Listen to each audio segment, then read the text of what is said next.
ತೊರೆದು ಜೀವಿಸಬಹುದೇ ಹರಿ ನಿನ್ನ ಚರಣಗಳ ತೊರೆದು ಜೀವಿಸಬಹುದೇ ಹರಿ ನಿನ್ನ ಚರಣಗಳ ಬರಿದೆ ಮಾತಿಗಿನ್ನು ಅರಿತು ಬೇಡುವೆನಯ್ಯ ಬರಿದೆ ಮಾತಿಗಿನ್ನು ಅರಿತು ಬೇಡುವೆನಯ್ಯ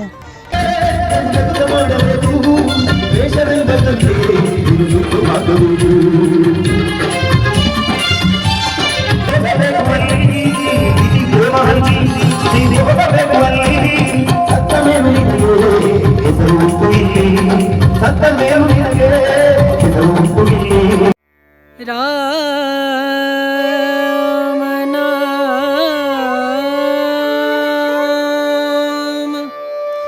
ಭಜಲೆ ರಾಮ ನಾಮ ಸುಖಧಾಮ ಭಜಲೆ ರಾಮ ನಾಮ ಸುಖಧಾಮ ಭಜಲೆ ರಾಮ ನಾಮ ಸುಖಧಾಮ. ಇವತ್ತು ವರಮಹಾಲಕ್ಷ್ಮಿ ವ್ರತ. ಆದರೆ ನಿಮಗೊಂದು ಪ್ರಶ್ನೆ, ವರಮಹಾಲಕ್ಷ್ಮಿ ಅಂದರೆ ಯಾರು? ಅಷ್ಟಲಕ್ಷ್ಮಿಯರಲ್ಲಿ ಇವರ ಸ್ಥಾನ ಏನು? ಮತ್ತು ಈ ಒಂದು ದಿನದ ಪೂಜೆ ಮಾಡಿದ್ರೆ ಲಕ್ಷ್ಮೀ ದೇವಿಯ 8 ರೂಪಗಳ ಆಶೀರ್ವಾದ ಸಿಗುತ್ತೆ ಅನ್ನೋ ನಂಬಿಕೆ ಇದೆ. ಯಾಕೆ? ಇವತ್ತು ಬೆಂಗಳೂರು ಸ್ಟೋರೀಸ್ ಜೊತೆ ಈ ದೇವಸ್ಥಾನದ ಒಳಗೆ ಹೋಗೋಣ, ಪೂಜೆಯ ವಾತಾವರಣ ನೋಡೋಣ, ಮತ್ತು ವರಮಹಾಲಕ್ಷ್ಮಿ ಹಬ್ಬದ ಹಿಂದಿರುವ ಕಥೆಯನ್ನು ಕೂಡ ತಿಳಿದುಕೊಳ್ಳೋಣ.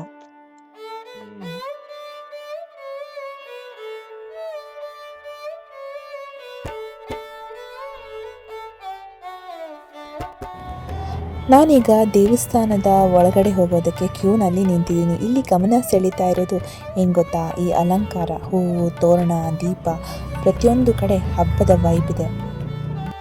ಬೆಂಗಳೂರಲ್ಲಿ ವರಮಹಾಲಕ್ಷ್ಮಿ ಹಬ್ಬವನ್ನು ತುಂಬ ವಿಶೇಷವಾಗಿ ಆಚರಿಸ್ತಾರೆ. ತುಂಬ ಜನ ಹೊಸ ಸೀರೆ ತೊಟ್ಟು ಬಂದಿದ್ದಾರೆ, ಕೆಲವರು ಪೂಜೆ ಸಾಮಾನುಗಳನ್ನ ತೆಗೆದುಕೊಂಡು ಬಂದಿದ್ದಾರೆ, ಇನ್ನು ಕೆಲವರು ಕುಟುಂಬದ ಜೊತೆ ಬಂದಿದ್ದಾರೆ. ಒಂದು ವಿಷಯದಲ್ಲಿ ತುಂಬಾ ಇಂಟ್ರೆಸ್ಟಿಂಗ್, ಈ ಹಬ್ಬ ಕೇವಲ ಹಣ ಮತ್ತು ಐಶ್ವರ್ಯಕ್ಕಾಗಿ ಮಾತ್ರ ಅಲ್ಲ, ಮನೆಗೆ ಆರೋಗ್ಯ, ಸಂತೋಷ, ಸಮೃದ್ಧಿ, ಶಾಂತಿ ಇರಲಿ ಅನ್ನೋ ಪ್ರಾರ್ಥನೆಯೂ ಕೂಡ ಇದರ ಹಿಂದೆ ಇದೆ. ಹಾಗಾದರೆ ವರಮಹಾಲಕ್ಷ್ಮಿ ಅಂದರೆ ಯಾರು?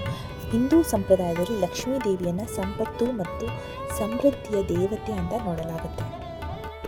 ವರಮಹಾಲಕ್ಷ್ಮಿ ವ್ರತದಲ್ಲಿ ಲಕ್ಷ್ಮೀ ದೇವಿಯನ್ನು ವಿಶೇಷವಾಗಿ ಪೂಜಿಸಲಾಗುತ್ತೆ.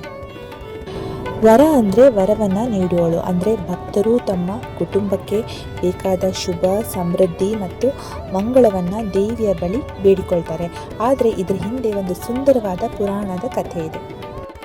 ಪುರಾಣದ ಪ್ರಕಾರ ಒಮ್ಮೆ ಚಾರುಮತಿ ಅನ್ನೋ ಮಹಿಳೆ ತನ್ನ ಕುಟುಂಬದ ಜೊತೆ ಬದುಕ್ತಾ ಇರ್ತಾಳೆ. ಅವಳು ತುಂಬ ಭಕ್ತಿಯಿಂದ ದೇವರನ್ನು ಆರಾಧಿಸ್ತಾಳೆ. ಒಂದಿನ ಲಕ್ಷ್ಮೀ ದೇವಿ ಅವಳ ಕನಸಲ್ಲಿ ಕಾಣಿಸ್ಕೊಂಡು ನನ್ನನ್ನು ವರಮಹಾಲಕ್ಷ್ಮಿಯಾಗಿ ಪೂಜಿಸು ಅಂತ ಸೂಚಿಸ್ತಾಳೆ.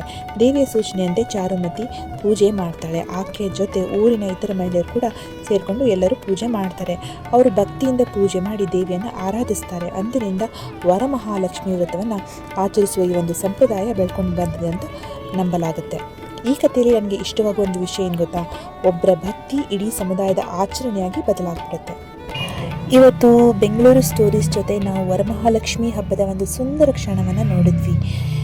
ದೇವಸ್ಥಾನದ ಅಲಂಕಾರದಿಂದ ಹಿಡಿದು ವರಮಹಾಲಕ್ಷ್ಮಿಯ ಕಥೆಯವರೆಗೆ, ಜನರ ಆಸೆಗಳವರೆಗೆ ಒಂದು ವಿಷಯ ಮಾತ್ರ ಸ್ಪಷ್ಟ: ಪ್ರತಿಯೊಬ್ಬರೂ ಜೀವನದಲ್ಲಿ ಒಂದಲ್ಲ ಒಂದು ರೀತಿಯ ಸಂಪತ್ತು ಹುಡುಕ್ತಾ ಇರ್ತಾರೆ. ಯಾರಿಗೂ ಹಣ, ಯಾರಿಗೂ ಆರೋಗ್ಯ, ಯಾರಿಗೂ ಕುಟುಂಬದ ಸಂತೋಷ, ಯಾರಿಗೂ ನೆಮ್ಮದಿ. ನಿಮಗೆ ಲಕ್ಷ್ಮೀ ದೇವಿಯ ಬಳಿ ಒಂದು ವರ ಕೇಳಿಕೊಳ್ಳೋ ಅವಕಾಶ ಸಿಕ್ಕರೆ ನೀವು ಏನು ಕೇಳ್ಕೊತೀರಾ? ಕಮೆಂಟ್ನಲ್ಲಿ ತಿಳಿಸಿ.